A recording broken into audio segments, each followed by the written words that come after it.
The brain is a complex thing, with scientists still not really understanding how it all works. Well, that's what they tell us anyway, but I wouldn't be surprised if they know exactly how it works. They just don't want us to know, because we might uncalcify our pineal gland. The brain does some pretty weird shit, so in today's video I'm going to tell you about 5 rare mental disorders that will absolutely terrify you. Hello and welcome back, or welcome to my channel if you don't know what's going on here. Well, I am certainly not going to be telling you that Anthony Albanese is the best Prime Minister that Australia has ever had. Fuck that guy.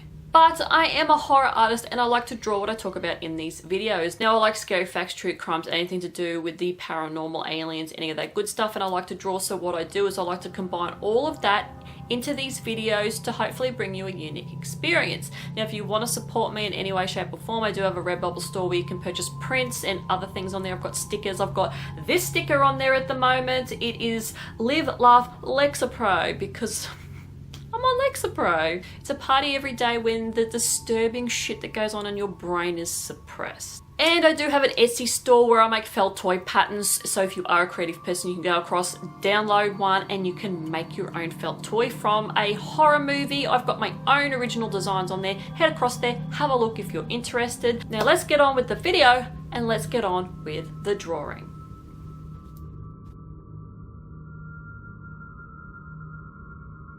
Dissociative fugue is a rare mental disorder that makes a person forget who they are, get confused, suffer memory loss, lost time, and wander off from their home. They can assume a new identity and have no idea about their past, which can last weeks, months, or even years. People who develop this usually have reversible memory loss and they can remember everything again, but there are cases of people forgetting and going back into amnesia and disappearing again. What causes this? Well, physical and mental trauma can cause it. Taking psychotropic substances such as cocaine, MDMA, and LSD can cause it. Underlying medical conditions and dissociative identity disorder to dementia can cause it.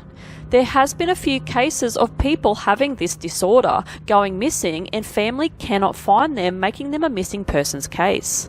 One of the most famous cases of dissociative fugue was a teacher named Hannah Up. She was diagnosed with it and disappeared from her New York home in August of 2008, only to be rescued from a harbour in New York 20 days later. During the 20 days she went missing, she was spotted checking her emails at an Apple store. She got a new job in 2013 in Wheaton, Maryland, which she went missing from after going into another fugue state, but she was found 2 days later unharmed. But in September of 2017 she went back into a fugue state, and this would be the last time. Her group of friends last saw her near Sapphire Beach before Hurricane Maria struck. They searched everywhere for her after the hurricane hit, but to this day, Hannah has never been found. Folie A Deux is another rare mental disorder that involves a group of people to share the same delusional belief. Folie A Deux means shared madness that appears to act like a contagious disease that spreads to other people. This can be from someone that the person considers as close to them, like a family member, and mimics their disability, personality traits, fear, psychosis, opposite gender, and paranoia. It's usually a dominant person that others look up to that starts the delusion and transmits it to other people.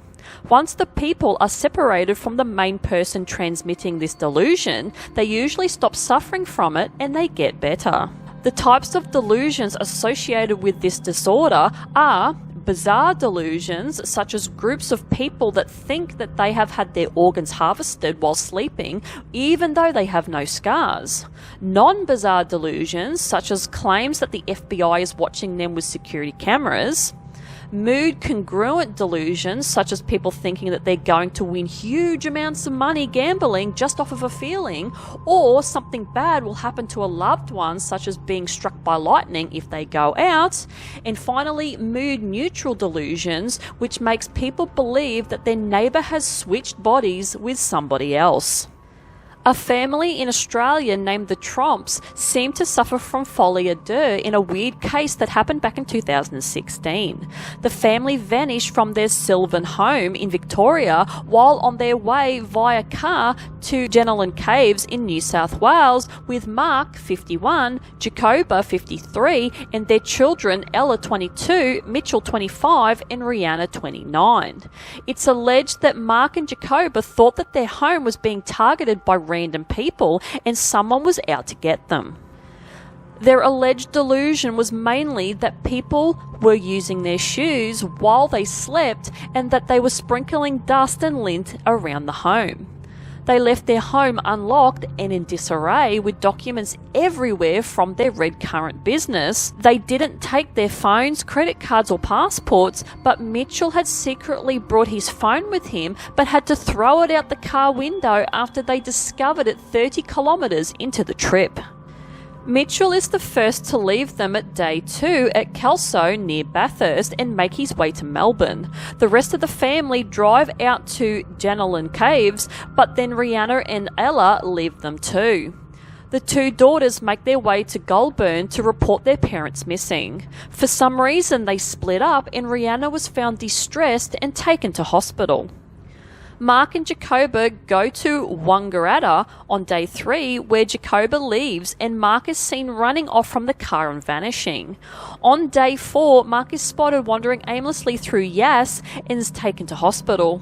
All family members were found, but it's still unknown what caused the paranoia and meltdown, suggesting that they were in danger, but police investigated and found nothing. It's all been chalked up to a mental health episode. Koro Syndrome, or genital retraction syndrome, is a psychiatric disorder that makes young men believe that their genitals are shrinking into their own body and will eventually disappear. The belief is so strong and overwhelming that it causes much distress, such as anxiety and fear of dying. It's mainly seen in young males living in Asia. With patients suffering from this disorder, there is nothing actually happening to their genitals at all. It's just all imaginary, which leads to a form of body dysmorphic disorders. Physical methods to stop the apparent shrinking is taken by the individual, such as tying string around the penis and anchoring it or using a clamping device. Epidemics and mass hysteria have struck Singapore, with men thinking that they had shrinking penises for around 10 days in 1967 after they ate pigs that had been vaccinated from swine influenza. 97 men went to hospital in one day because of this belief. In 1976 in Thailand, roughly 350 men came down with Koro Syndrome. In the 70s and early 80s, men in Africa such as Nigeria suffered from Koro Syndrome or genital theft, which they believed that someone had stolen their genitals. It's believed that uneducated men are suffering from this as they are not up with how their body works, such as in cold conditions, the penis will retract but come back out again when warmer, etc. There is a woman's version of this, which causes women to think that their nipples are disappearing into their body. Ekbom Syndrome, or delusional parasitosis, is a mental condition where a person thinks that they are infested with insects, parasites, or bacteria. People who suffer from this have the urge to pick at their skin and cause lesions as they feel that something or some things are crawling under their skin and they must get them out. It doesn't seem to matter who the affected person talks to. No one can change their mind about their infestation in their body. People will recall events where they think they were infested, such as a person they have touched, insect bite, or shared spaces they have sat next to other people, but when they are tested, all tests come back fine. People who seem to have this delusion are people suffering from anxiety, depression, and brain damage from substance abuse, and it causes the person extreme distress. Specialists seem to think that a dopamine deficiency is to blame due to drug use, vitamin B12 deficiency, thyroid issues, dementia, HIV, and syphilis. The best way to treat this delusion is to be put on an antidepressant, which most patients get better from once administered. One case study was of a 70-year-old woman who had HIV, complained of being infested with ants, and could feel them under her skin. She was itchy all the time and thought that they were crawling out of her eyes, ears, armpits, abdomen, thighs, and legs. She was also witnessed by her doctor pulling a bug out of her skin, throwing it on the floor and crushing it with her foot, but there was nothing there. After she was tested for everything to rule out other diseases and problems out, it was concluded that she was suffering Ekbom Syndrome from her HIV, and she was put on 20 milligrams of fluoxetine, which is an antidepressant, and she improved over a few months with reduced to no episodes of delusions. Visual agnosia is a condition that makes a person not realize things properly, such as people, places, colors, and everyday objects, and the scary thing is that once you get this, it's usually permanent because it's caused from a brain injury or brain disease such as dementia. To put this into simple terms, what the eye sees and how the brain interprets what the eye has seen is jumbled and cannot tell the brain the correct thing, so the brain and the eyes are not working together to form correct information. Visual agnosia is mainly seen in older people but can be present in children who have suffered from brain damage in their developmental years. Facial recognition of people such as family and friends or even themselves are pretty much impossible. They just don't recognize who they are looking at.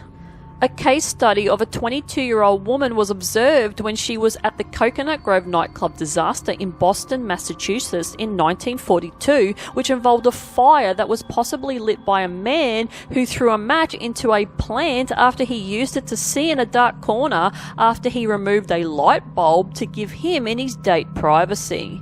The case study woman suffered from carbon monoxide cerebral toxicity and couldn't identify shapes and forms around her. Apparently, long-term recovery from this is extremely poor. Let me know your thoughts on these mental disorders today, as some of these are just, well, actually all of these are absolutely terrifying. And you can just develop these out of the blue, or if you do suffer from a brain injury, you have the potential to develop one or more of these disorders. The illustration I did for this video today was basically combining all of these mental disorders into a illustration, and this is the thought that I got. And when I was reading all these, I get images in my brain of what to draw. So when I'm reading them, I tend to have a pencil in my hand and a sketchbook handy, and I will just do a rough outline. And this is what I came up with, like these two faces like stretching apart to sort of identify the first disorder that I mentioned, which was dissociative fugue. And then you've got like the penis of the creature has just been sucked in to represent Koro Syndrome. And then you've got Ekbom Syndrome in there with the parasites crawling, and the real big one that's basically eating this being from the inside out, and you can see its rib cage and all of that. And then the other ones that are left, which is visual agnosia and Folie A Deux, which sort of represents the whole entire picture, which is kind of like, is this really happening to the creature, or is this creature just imagining it all? But anyway, that is it from me. Hopefully you enjoyed this video, and if you do enjoy these videos, like, subscribe, dislike it. I couldn't give two shits what you do, because any interaction that you give me goes toward the algorithm for other people to find me. And I'm actually getting a lot of dislikes on my videos as of late, and I'm loving it because it's making me feel like a real YouTuber. It actually surprisingly depresses me more if I get 100% likes. I want some dislikes, people. And I love everybody. who dislikes my videos. But anyway, I'm out of here, and hopefully I see you guys in the next one. Bye.